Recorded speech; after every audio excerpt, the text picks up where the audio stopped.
Okay,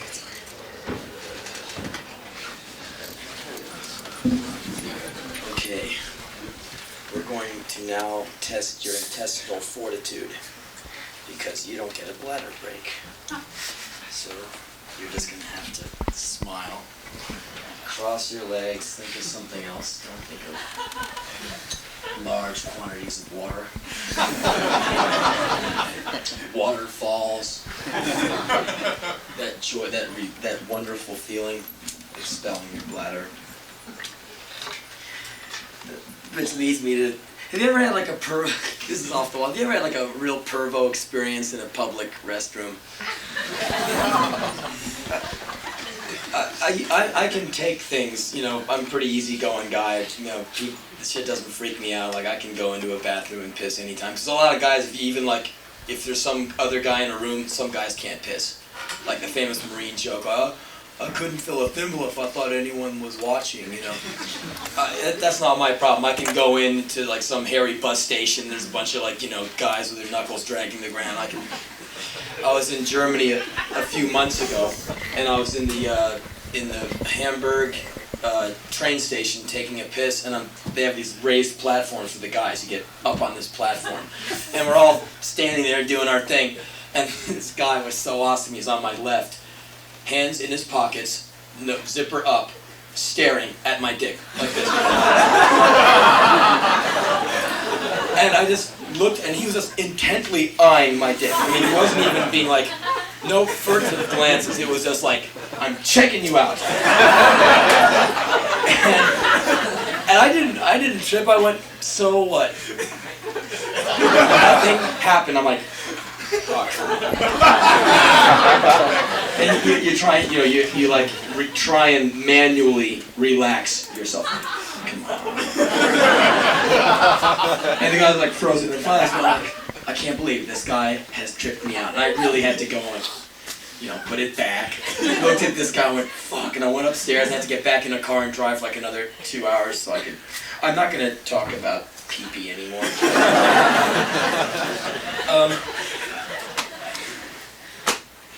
Look, here's this thing. You know the lessons, the ones where you get your ass kicked or something horrible happens and you say, I'll never do that one again, I learned my lesson from that. And then you do it again like 2 weeks later, and then 3 years later, and you keep doing the same thing, like, you know, take the hammer, hit yourself in the head, oh, that hurts, I shouldn't do that again, and then you're doing it again. I mean, there's different ways to do that, and you always keep learning the same lesson, you keep getting tossed off the horse. This is this thing. I do a lot of gigs, and I'm, you know, with music. I do this band thing, and you get around these people who get pretty juiced on drugs and drink, and sometimes the music I do can invoke some pretty intense attitudes from people. And I've learned over the years not to get too involved with members of audiences too much. Like, don't go out in the middle of the dance floor before you go on, because there might be like 3 guys who want to go out and test your stamina. You know, I saw you on a record once, let's fight. You don't want to get in anything. You don't want, you know, potentially some guy would go up and go, hey, there's Henry Rollins, let's stab him for fun. Because there will be someone who'll come to your show and they'll, oh, you know, you're cool, and then they'll go backstage and rip off everything you own. Or they'll like you and they'll toss a bottle at your head. So it's weird. It's a weird relationship. It makes you really paranoid of people. So I've learned over the years to leave people be. There's all these people at a show. You go, that's nice. There they are. I'm going to go over here and I'll do my thing and I'll leave. I don't get into a thing because you don't know what you're getting into. Because people are strangers. You know, you don't know everyone, everything. So anyway, a few days ago, I'm in Sydney, Australia, playing this show. And I'm out watching this opening band, and this place is like 700-800 people, and these Australian people drink. It's unbelievable how much these people drink. Like, it's unbelievable. I've never seen anything like it. They buy beer, usually to get to the bar at the back of a club. It's like you have to go through all these people, so you buy enough beer to last you for a while. So people, for like one guy, will buy 3 to 4 cans, 1 in each pocket, and he'll hold 2. In one like this, and he'll drink and just toss them. At the end of nights, you're just like knee deep. You're wading through beer and stepping on sleeping bodies and shit. It's unbelievable what the consumption. So anyway, everyone is smashed at this gay. And it's like, anyway, I'm watching the crowd, and everyone's bobbing and weaving, and there's this one guy who's really fucked up. He's drinking, I'm watching him weave back and forth to this small sidebar. They have bars set up all over these places, so they have easy access to the booze at all times. And he's drinking like mixed drinks, and he's like, bam, bam, bam. And he's like this short guy. And you ever seen like short guy drunk types in bars? The ones who you can just see them. They're the ones who always get in fights. They always look up, and they always look at you like, do you want to fight me? You know, they always have that look like they're like the fuse, like the little guy with the short fuse. I see this guy, and I can tell him like from 100 miles away, go like, he probably gets his ass kicked a lot. Because like, he's like walking into people, and then he bumps into him, and he shoves him like, hey, what are you doing walking into me? You know, I'm like, oh man. So anyway, he walks by me, and he goes, Henry Rollins. Coke. I'm like, yeah. He goes, so, how you gonna stay? He dumps all of his drink on my leg. You know, well, pretty fragrance all over my sweatpants. I'm like, get away from these people. So I watch this guy zigzag into the crowd, and I'm going, man, he's really fucked up. And so, a few minutes later, he comes back out of the crowd, walking backwards in a perfectly straight line. I'm going, how is he doing that? Here's how he's doing it. There's this huge guy holding him by the lapels of his leather jacket, like walking him backwards. Big man, little drunk man. The little drunk guy's feet are barely on the ground. This guy's like walking him out, and I'm going, the little guy is going to get his ass kicked. And so I'm thinking to myself, I should go and get that drunk guy away from the big guy and break up the impending skull-bashing festival. And then I say to myself, no, don't get involved with other people's shit. You don't know what happened. Don't get involved. I'll go, right, don't get involved. And I see this guy, this big guy, go, man, that little guy's going to get his ass kicked. Fuck it, I'm going to be an idiot. I walk to him, I go, hey, I go to the big guy, look, that's my, this is my friend, he's okay. Come on, drunk, come on, Jim, come on, Barney. And I walk away, and I go like, man, would you just mellow your shit out? What? Why'd you break it up? I would have kicked that guy's ass, mate. And I said, no, you wouldn't have kicked his ass. He would have kicked your ass. Nah, I never backed down from anyone. And I looked at his face. There's divots all over his face. All fucked up. I go, yes, I guess you don't, you know. And so the guy starts getting belligerent with me. He shoves me. Why'd you break it up? Don't fuck with my business. I'm like, you know, you're right. I shouldn't have messed with your business. I shouldn't let you get your ass kicked. And I apologize. I'm sorry. I'm sorry that, you know, I'm sorry, you're right. Bye. And I just backed off. So he goes to the bar, gets another thing, zigzags into the crowd. And then at that moment, and he just disappears into all these people. And I'm going, man, don't get involved. Right. You know? And then the big guy walks up and goes, you better tell your friend to mellow out, or, you know, the Australian equivalent. And I said, yes, well, he's kind of rambunctious, not really knowing. Yeah, well, he grabbed my girlfriend, and I'm like, oh, well, Reggie, he's a wild one, you know, some shit. So, at this moment, there's this big PA in the place, and there's a boy standing on top of the PA because he wants to jump way down into the crowd. And everyone's just kind of like, you know, go for it, mate! And the guy jumps, and everybody goes, right. I mean, would you rather, do you want to stand and have a 150-pound boy drop on your spinal? No, you move. Okay, so the boy flies, and he lands, onto a wooden floor. But as he's landing, you see there's like one person standing. And I look over the shoulder, it's the drunk guy. He doesn't understand why everyone's moving this. He's like kind of standing like this with his drink. And this guy's just lands on him and crushes him. And I was like, oh man, because he landed on him like a hammerhead hitting a nail. And you know, the dust settles, you know, and the crowd kind of parts like and look in, and the punk guy gets up, and the drunk guy gets up. And this was so awesome. He gets up, looks down, he still has his drink glass in his hand. How'd that that happen? It's empty. Does an about face and weaves back to the bar. Unbelievable, unstoppable. But I learned my lesson, you know, you just gotta stay the fuck away from people's business. The guy wanted to beat me up because I kept him from getting beat up. Go figure. Anyway.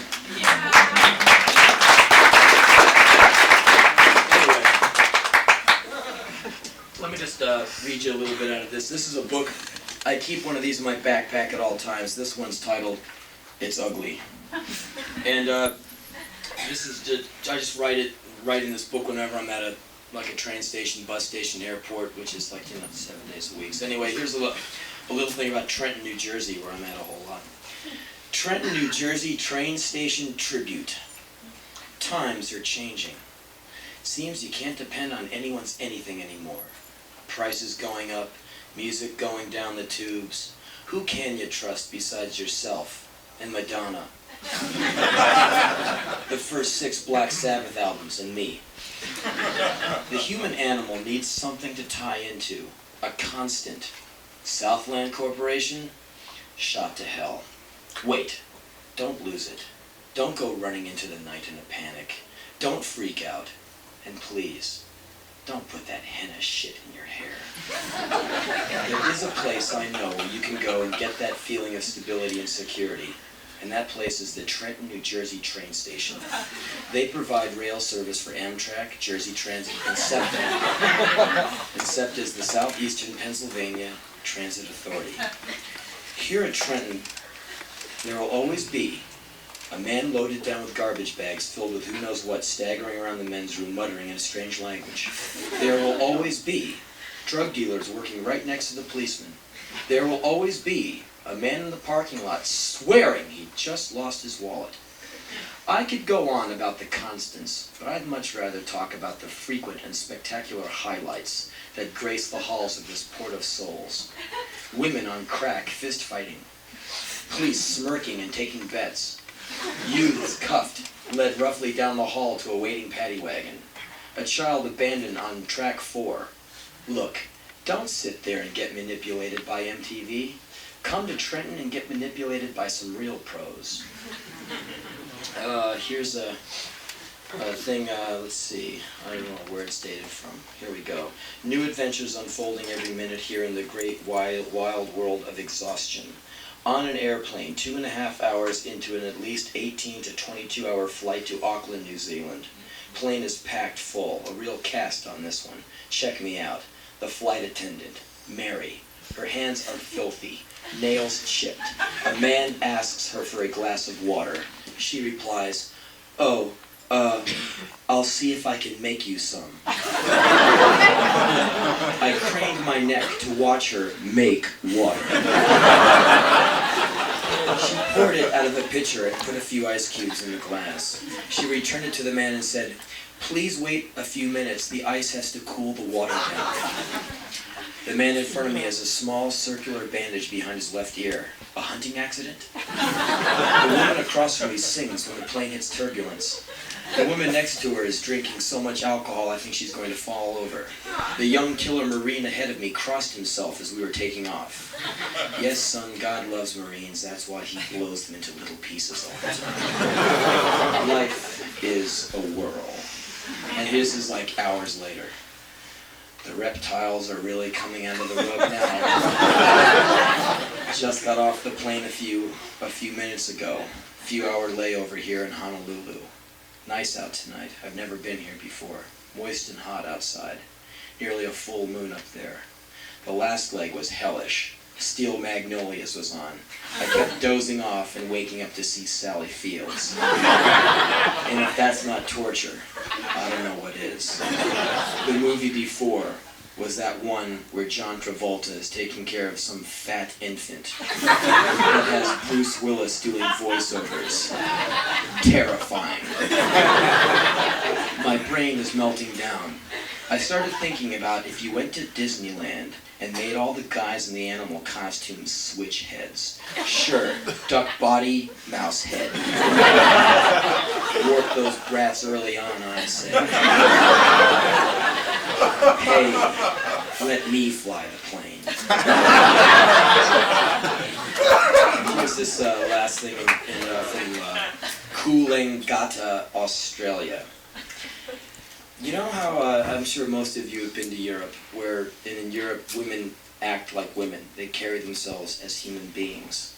Here in America, women are, intimidated into, well, some of them anyway, into carrying themselves like billboard posters. Especially you go to Hollywood and there's the woman with the silicone job up on the big marquee, and then there's like 4 of them walking to the rainbow.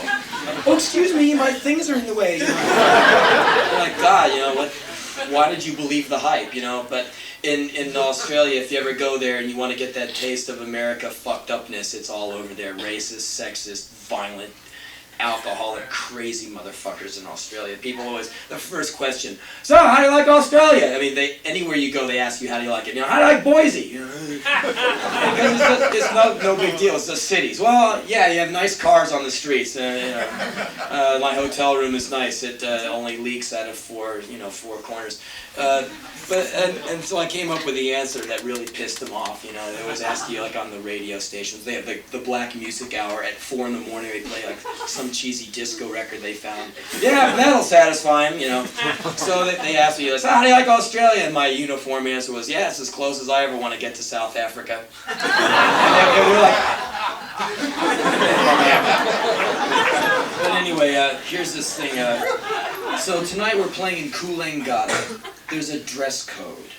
I'm sure no one in the band can meet its standards. I wonder if you're not allowed to eat off the floor or puke on the carpet. I know you're not allowed to wear tank tops. On the wall, a sign says, "This is Fanny's Bar, the home of the original world-famous, in quotations, Fanny juice." I don't think you're allowed to wear short pants. These people eat their own shit, and they make a dress code? Go figure.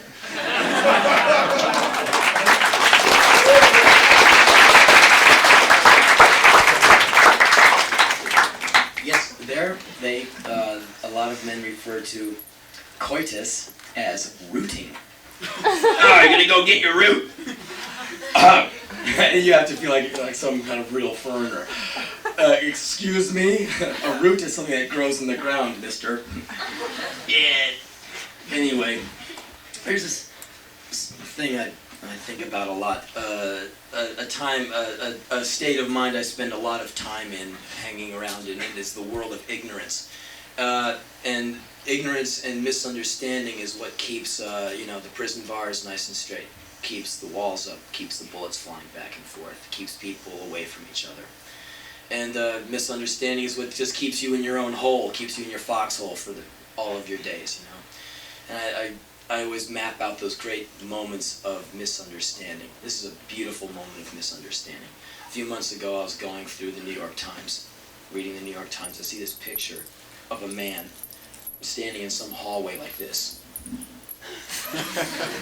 On the floor at his feet is all this black stuff all over the floor, like some black liquid. I go, whoa, this looks kind of weird. So I read the article, and the picture is of a man.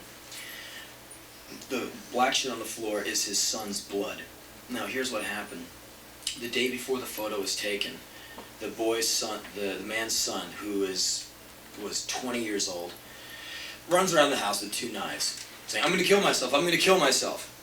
So Dad dials the cops. And the cops come over, the kid goes into the hall, faces off with the cops with the 2 knives pointed at himself and says, "You're never going to take me alive, I'm going to kill myself." So the cops, from a distance of 5 feet away, pulled out their service revolvers and shot 11 times.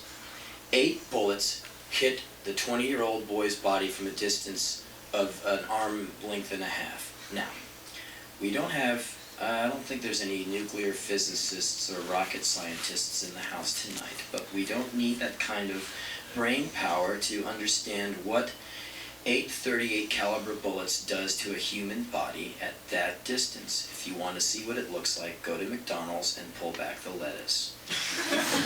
So, just to give you a little history before the shooting. See, Selby's into that kind of shit. Just to give you a little history of what happened before, what made the cops have to fire 11 shots out of their pistols from this far away, was they sprayed the guy with mace. he dropped both knives to the floor and covered his eyes. So then they decided they had to shoot him. So I imagine that these cops are going to have to talk to someone about this at some point. And I'm just trying to imagine the courtroom scene like, all right, you guys, now what's this bullet business? You know, and I can just see these cops just going, well, Your Honor, we were just doing the right thing.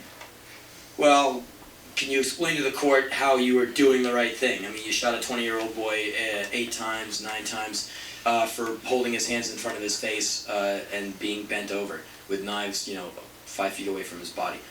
Oh, well, he said he wanted to die, and he said that no one was going to do it but him. He said he wanted to kill himself, and all he had was these 2 flimsy knives, and we had these big-ass guns we could use. And we figured if he just stabbed himself, he'd probably just injure himself and he wouldn't die, so we had these big-ass guns, so we just blew him apart to kill him because he wanted to die. So, because it says on our car, protect and serve. So, we were protecting him from injuring himself and costing the city hospital bills, and we were serving him by killing him because he wanted to die. Can we go now? It's coffee time. Can we go?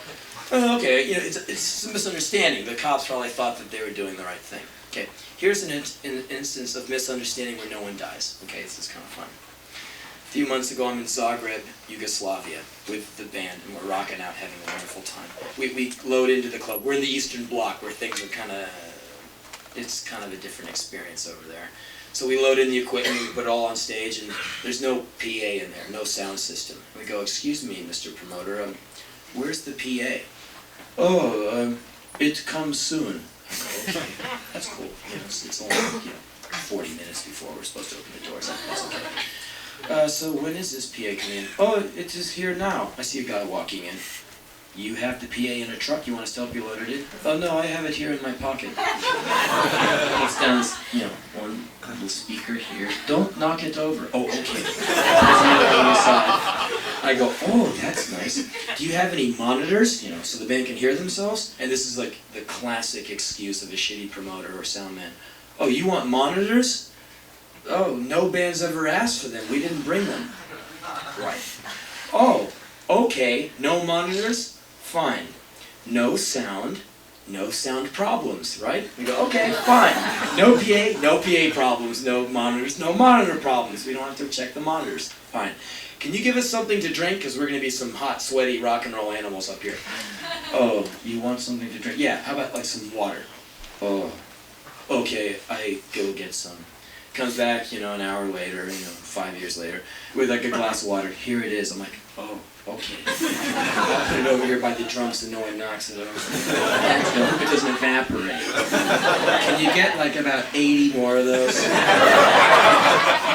No. Okay. Can you get us some Coca-Cola, some soft drinks? Oh. Okay, I try. He goes off again. He comes back, 3 or 4 years later, with a single 8-ounce green glass Coke. Here it is. I'm like, wow. Thanks. Now I'll put it next to the water, okay? We're not going to drink it, we're just going to look at it. So we're playing away later on, having a great time. Everyone is hopping and popping and popping all over the place, and we're just rocking out like crazy motherfuckers. And so somewhere in the crowd, this big thing of spit flies through the air and lands on me. And that's really gross, someone spitting on you. I mean, that's really gross, man. And so I just look down, there's this thing crawling down my chest, and I look in it, and there's some food in there.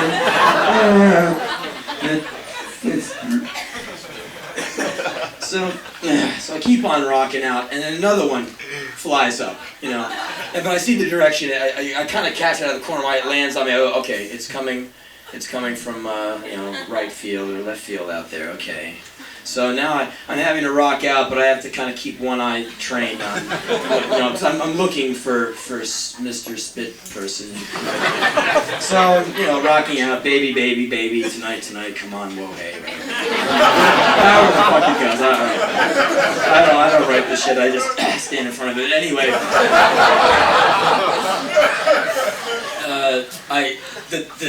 the spit comes, and I whip around, dodge it, and I see the guy, it's a guy, I watch his lips pull back, like, So I go, okay.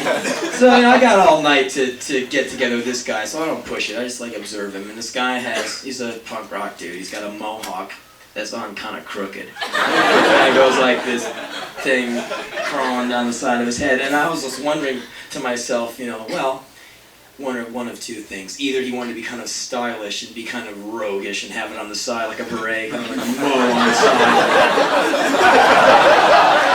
Or, option two, the guy's probably on airplane glue when he did it. Hey, great!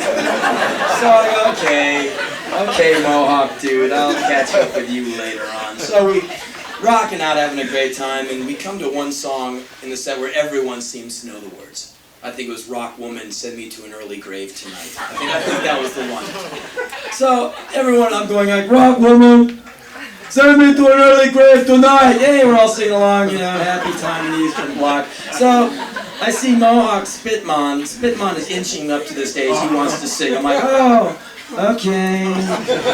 Come on, pumpkins. It's like, fishing for big game fishing.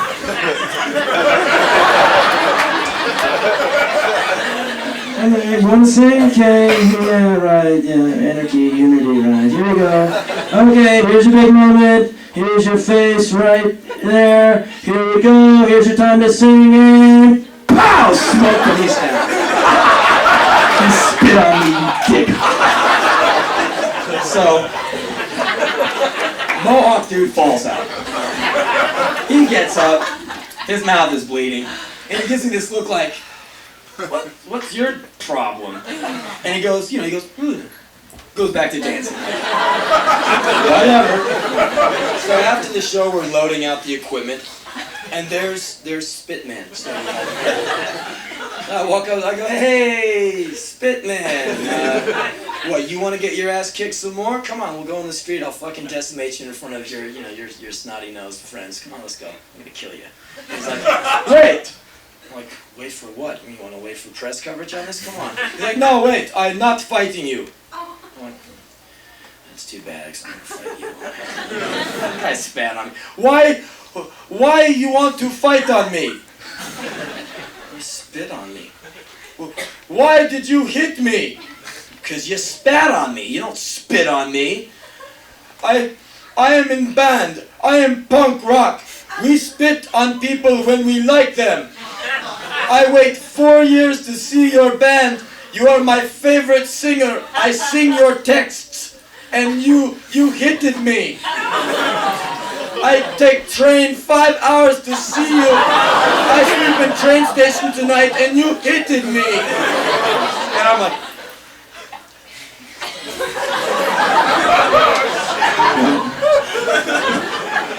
You spat on me.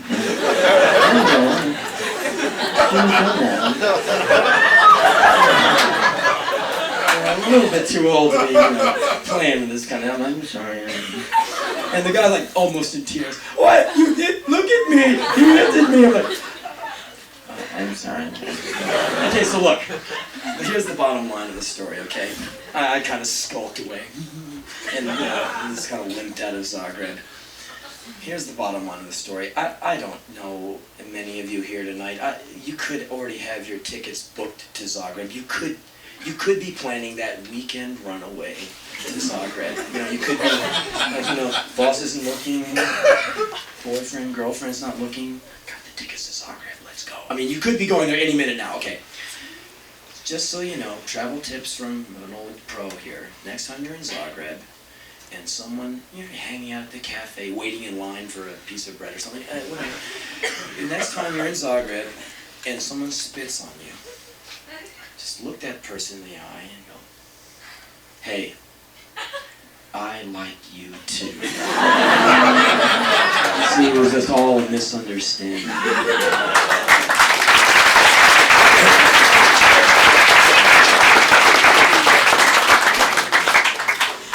Another wonderful tale about ignorance. It's called I Wish Someone Had Told Me. I went for 7 years to an all-boys school from 6th grade until graduating from high school. Had a military haircut, except when I let it get a little shaggy, like when like a hair came over my ear, like the guy in Spinal Tap. I'm a little shaggy out to get a haircut. I mean, this was not for these guys. So, got the uniform on, you know, I'm popping the Ritalin pills, you know, for the first half of my life in high school. So I'm like anti-hyper. Henry, sit down in that chair. I do what you say. You know, just like null and void. And so later on, I stopped taking the pills. I became like Ted Nugent Jr., like, you know, swinging from my tie. But anyway, you know, young teenage guy, hormones. You know, no knowledge of women. The only time I've had any sex is like my mom's boyfriend's trying to molest me. Some weird guy in Greece grabbing my dick, and my stepbrother trying to make me suck his dick. So I don't know really anything about sex. So far it's kind of twisted and unpleasant so far. But I do know that I'm going home from school and I'm seeing these girls on the street and I'm just like, that's what I want. That's all I want. All the time. But what do you do when you don't know? You girls, you know, you girls might not know, but girls are terrifying. Even if you've been around the block a few times, you're like, you know, you just can't. I don't know. Some guys can go like, hey, what's your sign? I can't do that shit. I go like, I'm not a mass murderer. It's cool, and you know, I won't hurt you. But anyway, so I'm getting really frustrated because I see all these girls, and I'm like. And at my school there's no sex ed, no nothing. And if you say to any of your friends like, how do you talk to a girl? Like 80 guys, how do you talk to a girl? They don't either, but they're not going to admit it. Some 18-year-old kid, I get laid every day from everybody in that school over there. They're all liars, but you see, you can't really talk to anyone about it. Couldn't ask Dad about sex, because his only wisdom on sex was, don't let your hair grow too long. People will think you're a fag. What kind of insight to women are you going to get from a guy who says that, or says, your mother's a good woman, and I want you to respect her, but she's a nigger lover, so don't take her too seriously. Thanks, Dad. You know, I can go to, right? You know, I'm not going to be getting any pearls of wisdom from Pop, so I'm just, you know, kind of young, frustrated guy. I would go to those dances, you know, where like the guys stand against one wall and the girls stand on the other, and this shitty cover band plays all those 70s hits on the stage. I would go there, rigid as a board, standing against the wall. I'd have my bullshit excuse. I'm not going to this dance because I'm into women. I'm going to just watch these pathetic people. And I'd be standing against the back, like, no, I'm just observing. I'm just here, you know, like National Geographic, just doing these people are ridiculous. Look at them trying to dance. I could never dance. A girl walks up to me, do you like to dance? No! It's on my... So, couldn't handle it, the dances. Couldn't handle anywhere. I'm a senior in high school. I have kissed one girl. I'm like, okay. I go to this one dance, high on a can of Michelob. Kinda woozy. Going in there. They had a whole can, feeling a little crazy. So I'm a little loose, you know, I'm not so rigid. All of me is rigid except my leg. My leg is loose, the rest of me is like... So, hanging out the dance, and I'm out of here, I'm gonna leave. This girl walks up to me, goes, hi. I'm looking at this girl, she's beautiful, I'm like... You know, you're trying to make it look like you talk to a girl probably every 30 seconds. Oh, girl number 500. So I'm like, hi! Well, what's your name? Henry. What's your name? Yeah, so that's because I smoke so many cigarettes and my voice is like that. You know, oh, my name is Fran. Oh, hi. And so she goes, you want to go outside and hang out? I can't stand this noise. I'm like, yeah, sure, I hate these juveniles. So we walk outside and like she's talking to me and stuff. I'm like, cool, yeah, all right. And she's this beautiful girl talking to me. And like, you talk about all that dumb high school shit. Oh, what's your history teacher like? Oh, no. And you have nothing to talk about. You're full of shit. You're a teenager. What the fuck do you know about me? Especially in 1978. All you knew was like, I listened to Kansas, Boston, ELO. I am white, middle American garbage. I have nothing going on. You know, young people weren't maniacs until the 80s. In the 70s, everyone was just kind of like, good cannon fodder. But anyway, I'm like, we're just talking about the generic high school thing. And she says, "You want to go back in and dance?" I'm like, "Yeah, sure." I go in there and what do you do to that shit? I don't know. So doing some calisthenics. So we get to the slow dance and like, you know. You don't know what to do. And I'm keeping my neck away because I don't want to. Because I figure now I have to kiss her or something. I really don't know how to do it. I'm like, she like grabs my head and like kisses me. I'm like, wow! And in like 0.2 seconds, I'm an expert kisser. It was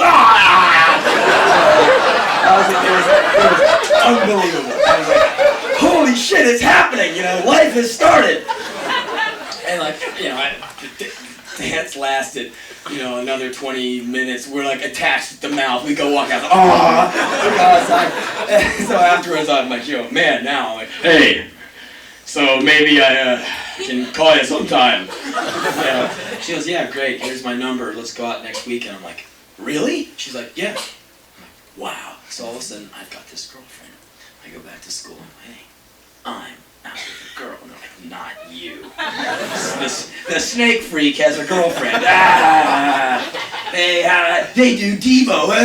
He's got a girl. Devo's got a girlfriend. So I start showing up to these dances with this girl who is just tremendous. I'm like, I used to be a weirdo, gentlemen. So, we're doing the normal slow sex thing, like, getting up the courage to cup the breast. I did it! Alright, then go back and like research some more, come back next week and cup the other breast. Slowly but surely. So anyway, we finally get to the big stage where like it's sex time, like, the real thing. And she had just come back from this vacation in Florida. She's tan, my mom is gone, we're in my bed, we're naked, I'm looking at this nude girl in my bed. Fuck this, I can't believe it's happening. I mean, like, wow! And she's like, okay. I'm like, right!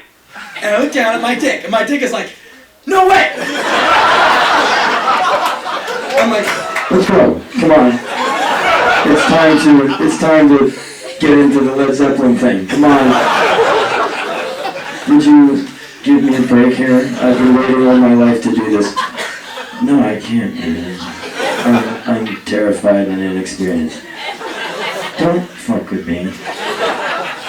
Just get some blood down there and just get like you are for 8 hours after you have the date with the girl like last night. This time your balls don't have to feel like they're exploding for the next hour. You get to do something creative and just get hard. And my dick is just going, no, man, I'm freaking out. Fuck you, not doing anything. I'm just gonna hang out here and you're I don't know how you're gonna deal with it. Just make up something. So I'm like, I love you. And she was, I think she had sex before. She's kind of like, okay. Well, let's go get the clothes on, go do something else. I'm like, okay. So like next week I managed to do it. And then after that it was just like crazy. We're walking down the street.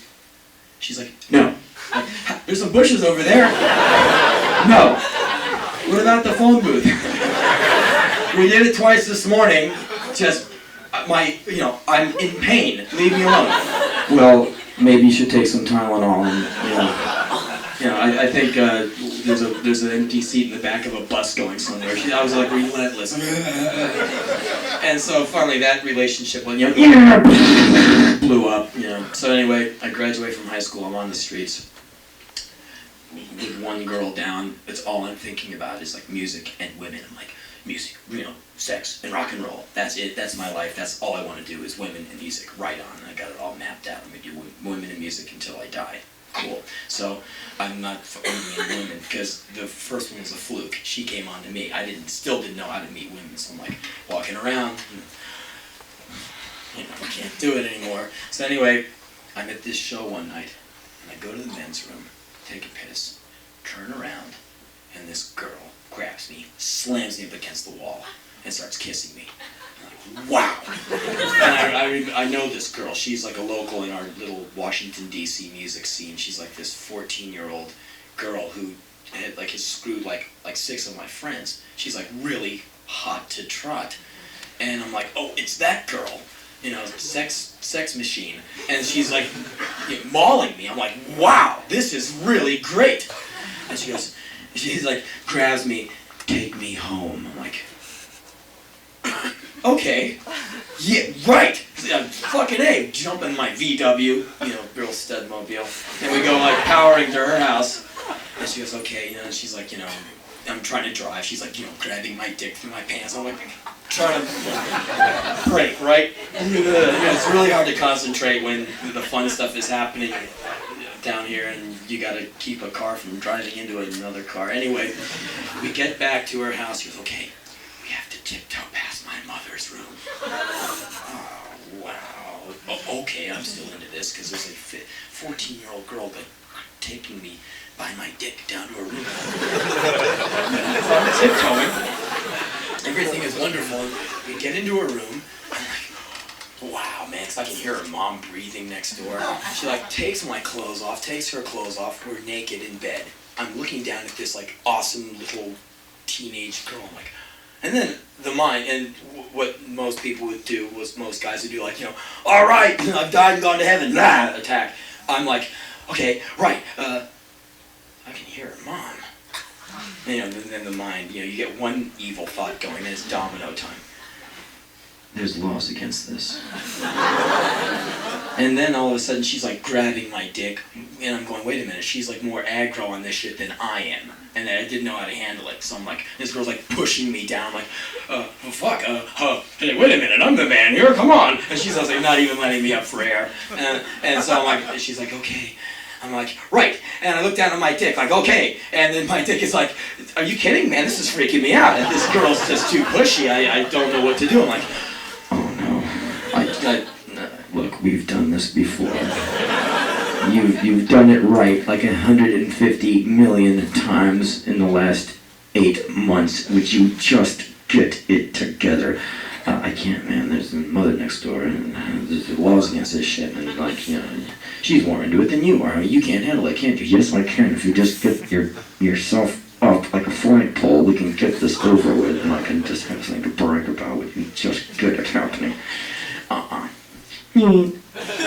I had to tell, sex lie number 1. It's 1 in the morning.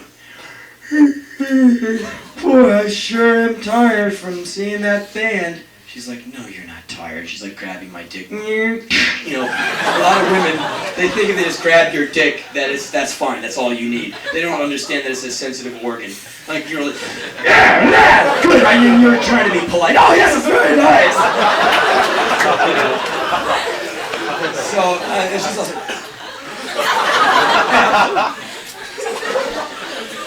it's not nice, no. And I can't do anything. I'm like, oh boy, I sure am tired. And I sort of pretend to fall asleep.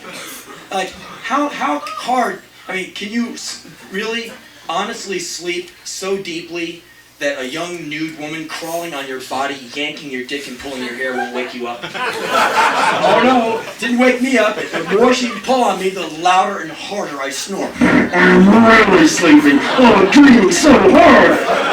I'm taking SATs in my head right now. No, nothing's gonna wake me up. And finally, she just gives up. I can hear her just oh, jerk. So she goes to sleep. I kind of sit there and I wait till 5. Well, I better go. I'll call you tomorrow. She said, don't bother. Oh. I go outside. I'm impotent. Oh my god. And I'm freaking out, oh shit. I go back to my mom's place where I was living. Where the hell have you been? I got lost coming home. That's me. So a week later, she kicks me out of the house. You're a grown-up. You graduated from high school. Get the fuck out of my house. Give me your keys. Goodbye. I'm like, bye. She kicked me out. So I'm living in my car, working a job, trying to get the rent money together to get an apartment. So I'm living in my clothes. I'm working in an ice cream store. I'm washing my naked body in the work sink after work. I put on I'm like nude, sitting in this like small square thing, like this, you know, like washing down with like lemony joy or, you know, and going to sleep in the back of a VW fastback with like toilet paper and up on the windows to keep people from looking in, and like sleeping like a cannonball, smelling like a piece of human garbage, going into work. And my boss is like, "What the fuck is your problem?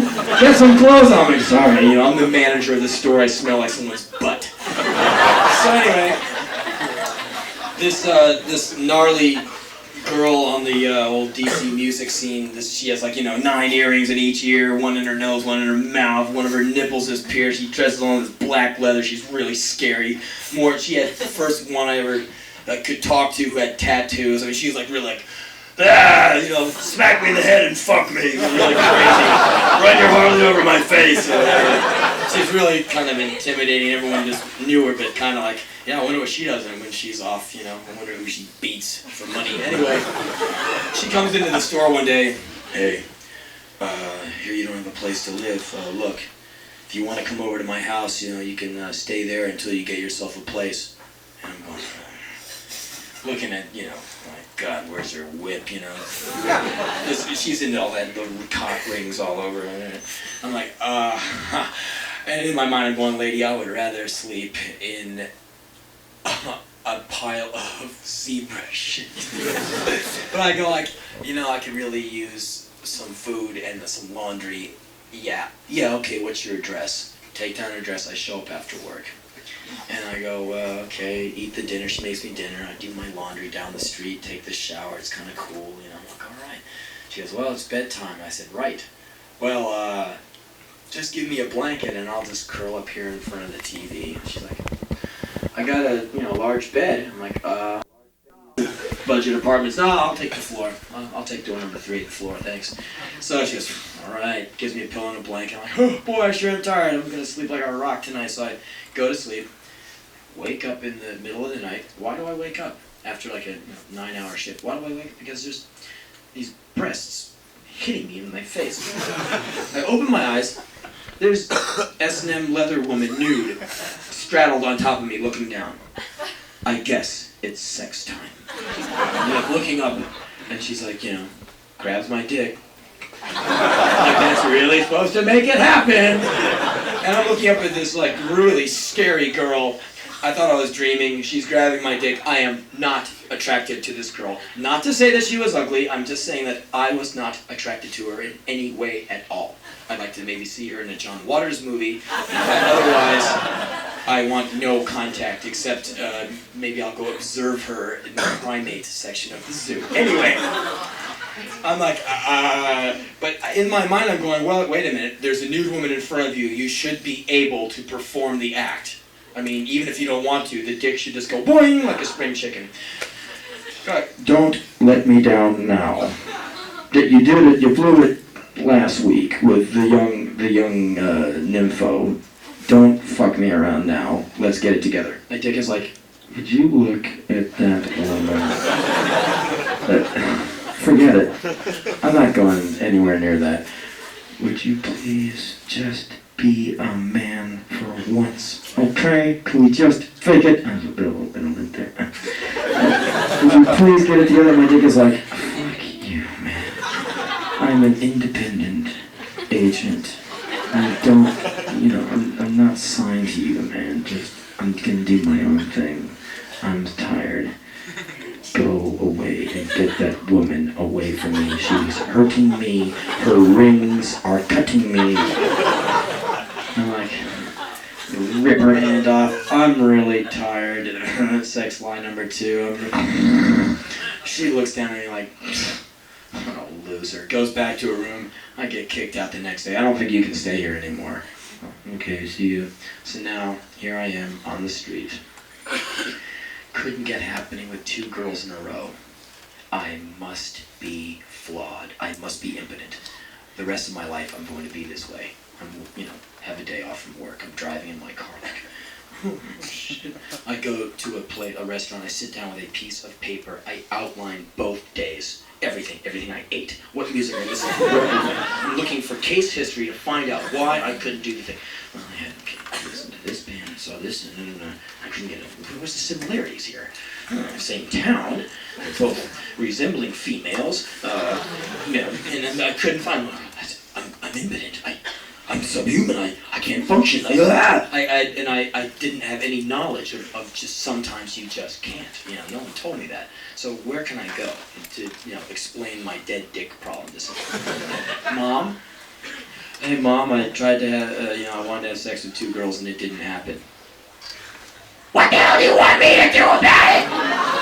Who are you trying to be, Jim Morrison? Dad! So I can't talk to Mom.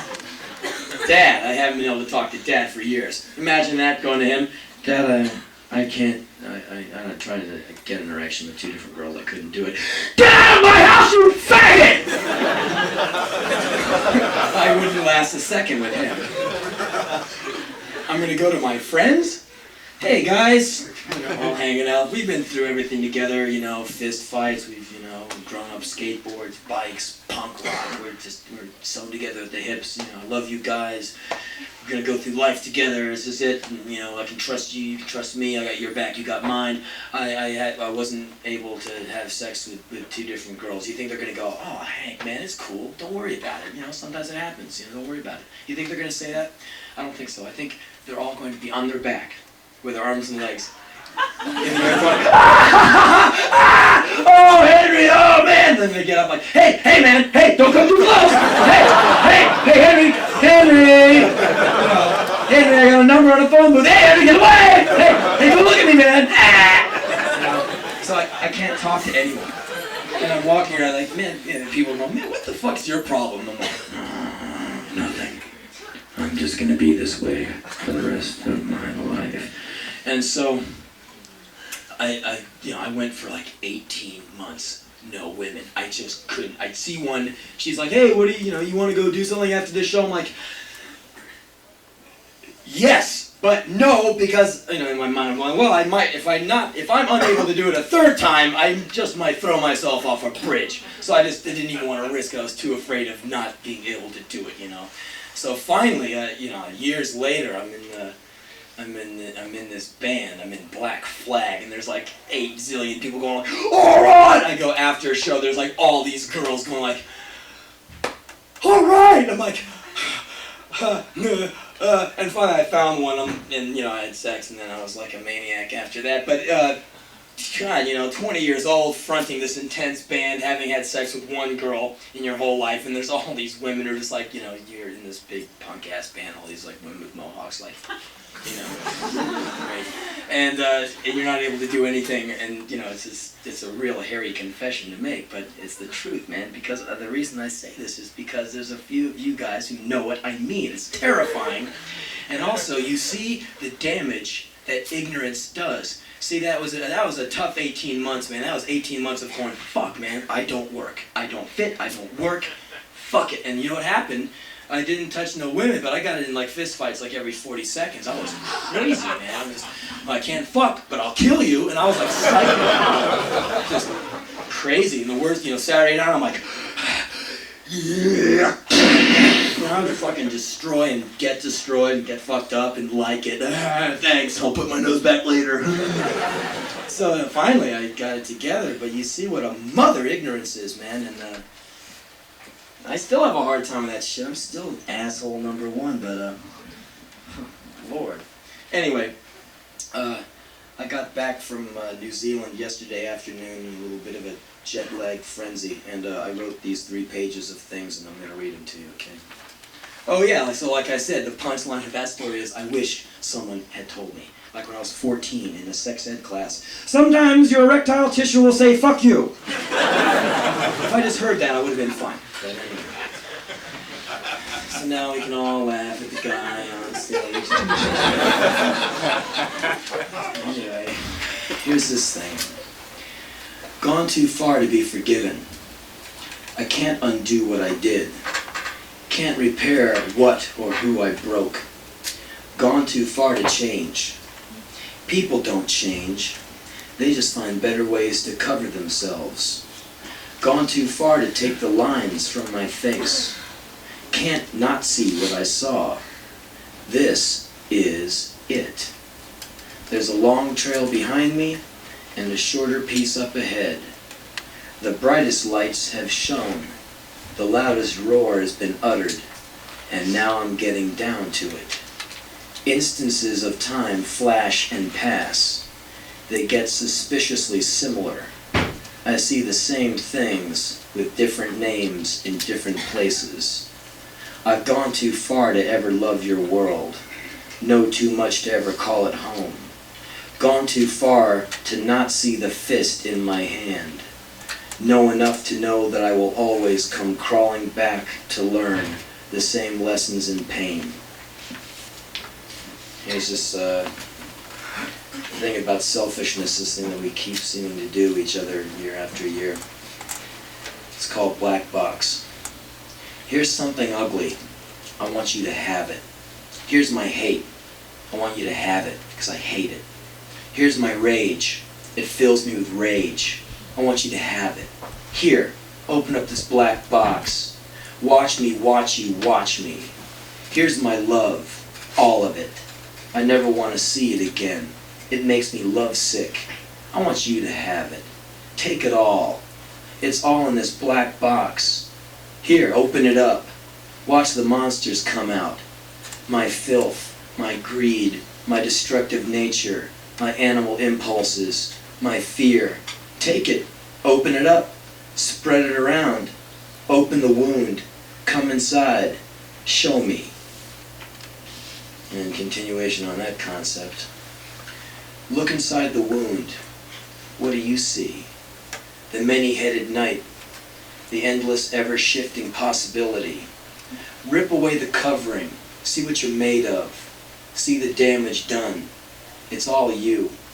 Crawl inside the wound. Something wonderful is going to happen. Something terrible. Wrap the wound around you. Become the wound. Choose it before it chooses you. See, mother, father, monster, cocksucker, violent, blood, hate breeder. Inhale. It slams you, sizes you up and magnifies all the bad stuff, the truth. Live the wound. Wounded in the womb, pounded into the tomb. Walk the perimeter of the womb. It's the abyss that looks through you all your life. Find shelter in the wound.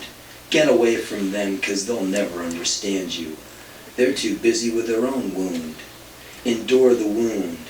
No one comes inside your wound. No matter what you think, they only get a glimpse. And here's this story. No, I'm not going to tell that one yet. I want to read this thing. This is called I Know You, and it's dedicated to anyone who says, yeah, I know what you're talking about. I know you. You were too short. You had bad skin. You couldn't talk to them very well. Words didn't seem to work. They played dirty tricks on you when they came out of your mouth. You tried so hard to understand them. You wanted to be part of what was going on. You saw the others having fun, and it seemed like such a mystery, almost magic. Made you think that there was something wrong with you. So, you would look at yourself in the mirror trying to find it. You thought that you were ugly. You thought that everyone was looking at you. So, you learned to become invisible, to look down, to avoid conversation. All the hours, days, weekends. Ah, the weekend nights alone. Where were you? In the basement? In the attic? In your room? Working a job? Just as something to do? Just have a place to put yourself? Just have a way to get away from them? A chance to get away from the ones that made you feel so damn strange and ill at ease inside yourself? Did you ever get invited to one of their parties, and you sat and wondered if you would go or not? For hours you imagined the scenarios that would transpire. If they would laugh at you, if you would know what to do, if you'd have the right things on, if anyone would notice that you came from a different planet. Did you get all brave in your thoughts like you were going to go in there and be able to deal with it and have a great time? Did you imagine that you were going to be the life of the party? That all these people were going to talk to you and you would find out that you were wrong and you had a lot of friends after all and you weren't so strange? Did you end up going? Did they mess with you? Did they single you out? Did you find that you were invited because you were so weird? I think I know you. You spent a lot of time full of hate. A hate that was pure as sunshine. A hate that saw for miles. A hate that kept you up at night while you lay in your bed. A hate that filled your every waking moment. A hate that carried you for a long time. Yeah, I know you. You couldn't figure out what they saw in the way they lived. Home was not home. Your room was home. A corner was home.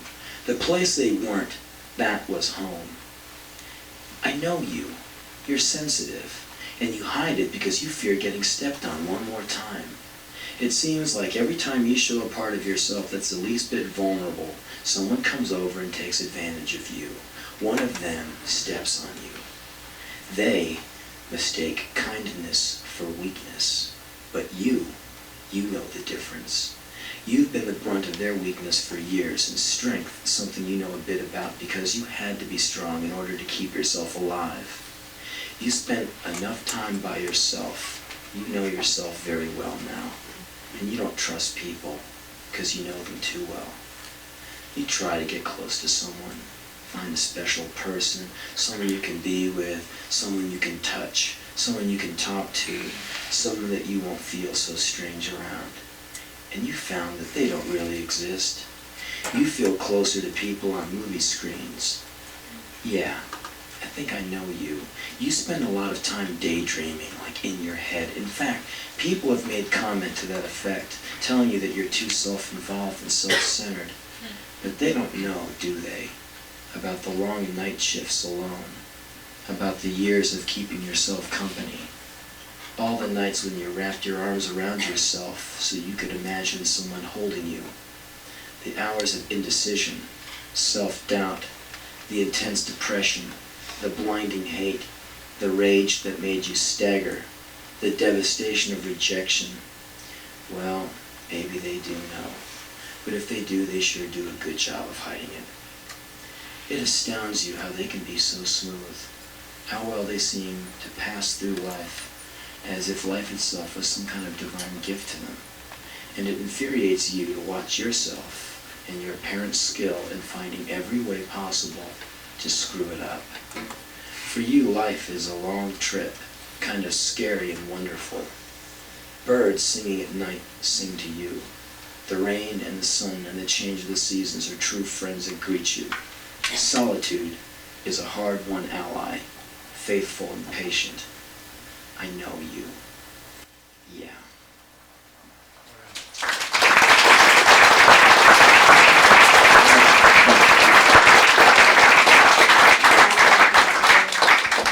Here's this last quick story I'll leave you all with. True story. You know, the bad part about all this shit is it's all true stories. Wouldn't it be great to be able to say, nah, that's impotency shit. Making it up. No, anyway, years ago I was in Texas doing a talking gig. And after I was talking about depression, another great state of mind. I seem to always catch up. You know, they always catches up with me. I'm in a great mood for 20, 30 seconds.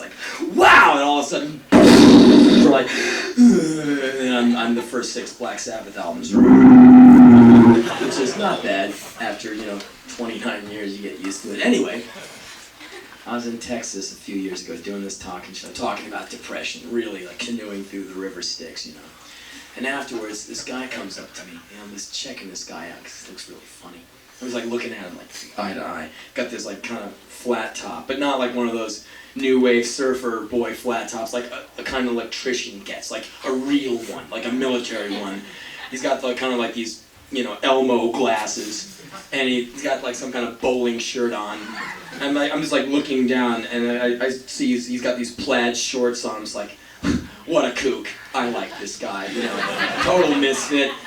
He's got to be great. And he goes, can I talk to you for a minute? And I said, man, you can talk to me about anything. You look great. And he goes, oh, yeah, thanks. I like it. You were talking about depression. I said, yeah, sure was. Well, I really identify with what you're saying. Okay, thanks. No, I mean, I really, really identify with what you're saying. Okay, identification. Very good. Okay, great. No, I really get into depression, like what you were talking about, because I know everything what you said. I feel it inside. I know what you mean. I'm like, okay, I'm leaving now.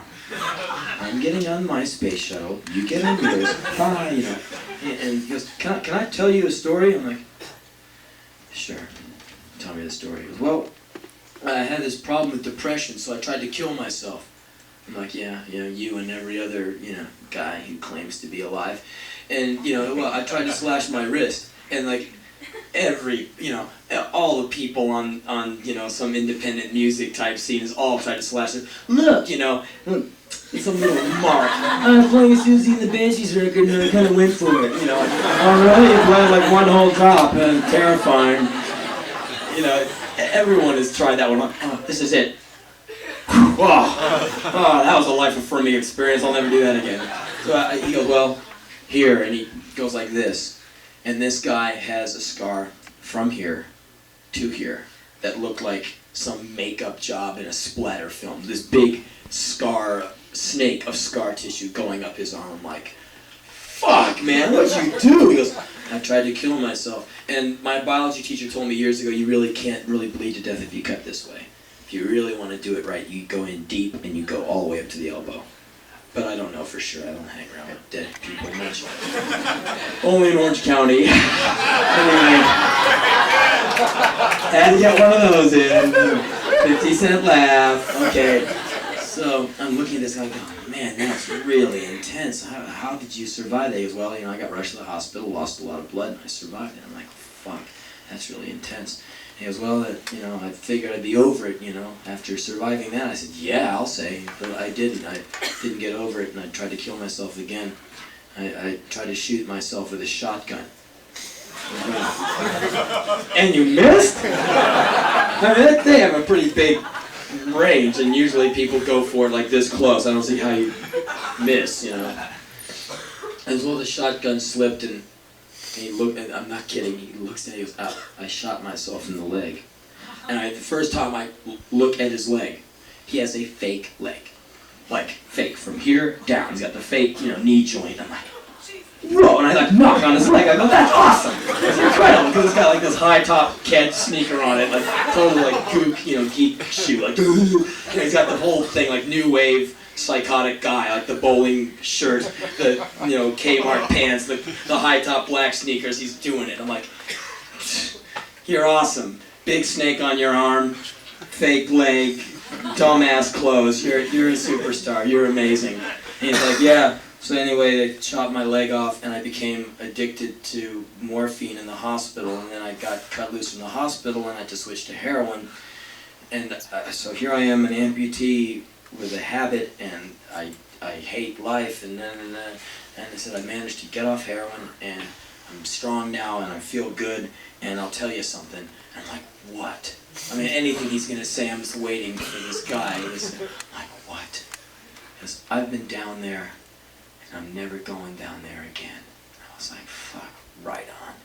And next night, I flew somewhere else, and I said, I met this guy yesterday, man.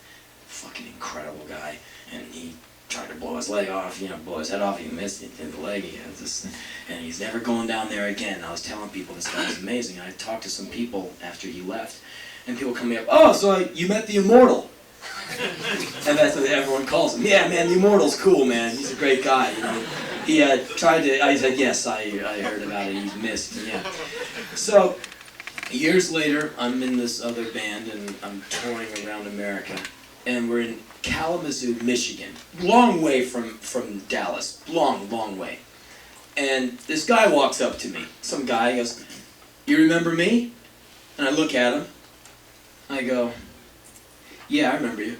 He goes, no, you don't. You're just saying that. I go, I remember you. And I kneel down, and I'm like, bang, bang, and I knocked on his leg. I go, you're the Immortal. He had long pants on, but I remembered him. I go, you're the Immortal. He went, "You remembered me." I said, "Man, I meet a lot of people, but I don't meet many people." Like, did that to their arm, did that to their leg, who have to tell about it. "You, I remember." So I said, "What, you moved here?" He goes, "Yeah, I moved to Kalamazoo." I'm like, "Wow, that's okay." So we hung out for a while, and we played, and he said, "See ya," and he limps away, and these people come up, "Hey, so I see you met the Immortal." yeah, the Immortal's really cool. I said, "Yes, I go back years with the Immortal." And so 3 weeks later, I get back from this tour, summer '88. I get back, and my phone machine's got some messages on it, so I rewind it, and all these people, "You owe this guy money, you owe that guy money, and 4 people up the block want to kill you for, whatever." And all the typical messages, crank phone calls. "You saw a click!" "You're old man! You were married 10 years ago, but now you're an old husband!" "Put you in out, where are they now filed?" Anyway. So I get to this one message, and the message is something like, "I hope this is Henry Rollins' house. If it's not, this is kind of embarrassing, but anyway, my name is Bill, and I have a message for Henry Rollins. I hope this is his line. But anyway, here's the message. The Immortal shot himself in the head, and he's dead. I'm sorry to have to tell you this. I hope this is Henry Rollins' phone. Bye." Click. End of message. So he did it, he couldn't hang on. He blew his head off with a shotgun, and he succeeded. He didn't miss. All over the place. So you see a guy who goes through that kind of shit, you figure he cuts half his fucking arm off, he doesn't die. Blows the leg off, doesn't die. Beats heroin, beats that rap. Happy, sane, seemingly. Hey, I'm never going down there again. Young and strong, holding on to life after really trying to end it, and he couldn't hold on. Which just tells me that, hey, life is a hard motherfucker, man. It's boring and short. And you gotta do what you can to get through it. So, this is kind of sappy, but it's true. Everyone in this room, we got one thing in common. We're all alive. And in the words of the great Don Bima, writer from San Francisco, he said one time, "Life is fucked, but we have to keep on trying." Thanks for coming down. Good night.